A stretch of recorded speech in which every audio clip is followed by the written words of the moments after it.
नमस्कार दोस्तों, मैं हूं आपका दोस्त शौकीन मलिक। दोस्तों, आप देख रहे हैं तुर्त वोवेन और तुर्त वोवेन में आज वक्फ बिल को लेकर जो कल संसद के अंदर बातचीतें हुई और पक्ष विपक्ष की क्या-क्या बातें हुई, विपक्ष का क्या मानना है और सभी पार्टियां एक साथ वक्फ बिल को लेकर अपोजिशन जितनी भी पार्टी हैं वक्फ बिल को लेकर एक साथ नजर आई। दोस्तों, यहीं पर आम आदमी पार्टी के सांसद संजय सिंह बोले, आज आप वक्फ की संपत्तियों पर कब्जा कर रहे हैं, कल गुरुद्वारा, चर्च और मंदिर की संपत्तियों पर कब्जा करेंगे। देखिए आप वीडियो।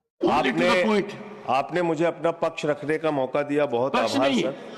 इस विषय मैं जेपीसी का मेंबर हूं इस पूरी रिपोर्ट में। और सर, मैं आपसे बड़ी विनम्रता पूर्वक ये बताना चाहता हूं कि हमने अपना पक्ष रखा। हमारे पक्ष से आप सहमत हो सकते हैं, असहमत हो सकते हैं, लेकिन उसको कूड़ेदान में कैसे डाल सकते हैं? सारे पूरे सर, एक मिनट सर, आप मेंबर्स को तो बोलने दीजिए। विविधता में एकता भारत की विशेषता है सर। अलग अलग धर्म के लोगों को अपनी धार्मिक मान्यताओं के हिसाब से पूजा अर्चना उपासना करने की छूट है। आज आप वक्फ की संपत्तियों को कब्जा कर रहे हैं, कल गुरुद्वारा की करेंगे, फिर मंदिर की करेंगे, फिर चर्च की करेंगे। हिंदुस्तान में धार्मिक स्थलों की श्री भूपेंद्र दोस्तों, यहीं पर सपा पार्टी की सांसद माननीय इकरा हसन जी की इस पर प्रतिक्रिया रही। उन्होंने कहा कि जिस तरीके से कमेटी की कार्रवाई हुई उसमें भेदभाव किया गया और सभी बिंदुओं को शामिल नहीं किया गया। उन्होंने कहा है कि हम इस बिल का विरोध करते हैं, ये असंवैधानिक है और अल्पसंख्यकों के अधिकारों के खिलाफ है। दोस्तों, काफी सारी बातें होती रहीं और इकरा हसन जी ने अपना बयान दिया। उन्होंने कहा कि ये जो है मतलब किसी प्रकार से भी इसे स्वीकार नहीं किया जा सकता।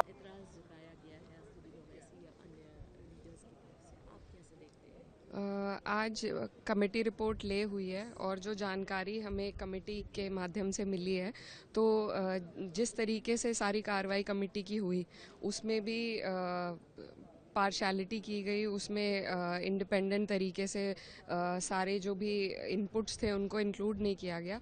तो ये जो बिल है इसका हम विरोध करते हैं। It is unconstitutional and it is against the rights of minorities in this country.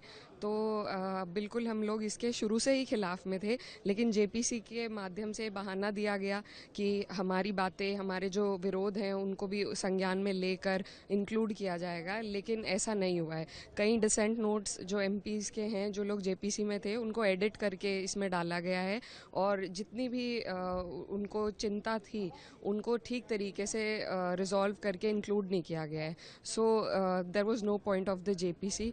जिस वजह से जेपीसी बनाई गई थी वो वजह को पूरा नहीं करती है, तो जाहिर सी बात है हम लोग सभी लोग, पूरा विपक्ष इस अनकॉन्स्टिट्यूशनल बिल के विरोध में है। अज़दुद्दीन ओवैसी उन्होंने ये लगातार पहले भी कहा कि ये मुस्लिमों के हकों का हनन करना है, आज भी ये कहा कि अनकॉन्स्टिट्यूशनल है और मुस्लिमों के अधिकारों को उनसे छीनने वाला ये है। आप भी मानते हैं? जी बिल्कुल, 100%। इसमें बहुत सी चीज़ें हैं जिस पर कई बार हम लोगों की भी डिस्कशन आपस में हो चुकी है और ये एक माइनॉरिटी बॉडी है। It is not for anybody else to intervene. ऐसी बहुत से संस्थाएं होती हैं, अलग अलग मज़हबों की अलग अलग संस्थाएं होती हैं, जो मज़हब इंडिपेंडेंट हैं अपनी संस्थाओं को अपने हिसाब से चलाने के लिए, लेकिन सिर्फ वक्फ बोर्ड को इस तरीके से उसमें अपनी टांग अड़ाकर और उनकी राइट्स को छीनना वो बिल्कुल गलत है। तो बहुत सी कमेटी होती हैं, गुरुद्वारे की कमेटी होती हैं, अलग अलग मंदिरों की कमेटी होती हैं, तो सब अपने मज़हब के हिसाब से चलती हैं, लेकिन सिर्फ वक्फ पे इस तरीके से हमला करना सरकार के द्वारा ये उचित नहीं है। तो यहीं पर सपा पार्टी की सांसद माननीय डिंपल यादव जी ने भी अपनी प्रतिक्रिया देते हुए कहा कि हम वक्फ बिल के खिलाफ हैं। उन्होंने स्पष्ट तौर पर कहा कि हम वक्फ बिल के खिलाफ हैं। पूरा विपक्ष एक साथ है, कुछ सत्ता पक्ष भी हमारे साथ हो सकते हैं। देखिए वीडियो। नहीं, हम इस बिल का विरोध करते हैं और लोकसभा में टेबल होने चाहिए, फिर देखते हैं। मैम, लेकिन लगातार अपोजिशन की तरफ से हंगामा किया गया, स्लोगन भी किया गया जेपीसी रिपोर्ट के लेकर, तो पूरा विपक्ष एक साथ है और मैं समझती हूँ कि सत्ता पक्ष के भी कुछ गुट हो सकते हैं जो इस मामले में हमारे साथ हो। तो यहीं पर AIMIM के प्रमुख असदुद्दीन ओवैसी ने भी आज लोकसभा सांसद कहा कि आज लोकसभा के समूह अध्यक्ष से मिलने गए, हमने उन्हें बताया कि असहमति नोटों में कई पेज और पैराग्राफ JCP रिपोर्ट से हटा दिए गए हैं। देखिए असदुद्दीन ओवैसी ने लोकसभा क्या के कहा। एमपीज़ का ग्रुप जाकर स्पीकर साहब से मिला, जिसमें राजा साहब, कल्याण बनर्जी साहब, इमरान मसूद, डॉक्टर जावेद गोगई साहब और मैं था। हमने स्पीकर साहब को बताया कि हमारे जो डिसेंट नोट में कई पेजेस और पैराग्राफ्स को रीडैक्ट कर दिया गया है। तो स्पीकर साहब वाज वेरी काइंड इनफ, बहुत उन्होंने फौरन एसजी को बुलाया और कहा कि इनके साथ आप लोग बैठिए और देख लीजिए, रूल्स जो परमिट करता है उसको इंक्लूड करिए और जो नहीं करता है मत करिए। तो हम लोग बाद में पार्लियामेंट लाइब्रेरी में पूरे लोकसभा एमपीज बैठे और हमने अब बताया कि जो पोर्शंस को रिडैक्ट किया गया है, जो रूल्स के खिलाफ नहीं, उसको इंक्लूड करना चाहिए। तो हमारे जितने एमपीज थे वहां पर, उनके डिसेंट रिपोर्ट से हम बैठे और तकरीबन जो पेजेस या लाइंस या पैराग्राफ रिडैक्ट थे वो इंक्लूड हो चुके हैं। हमारे जो एतराजात थे उसको इंक्लूड कर लिया जाएगा।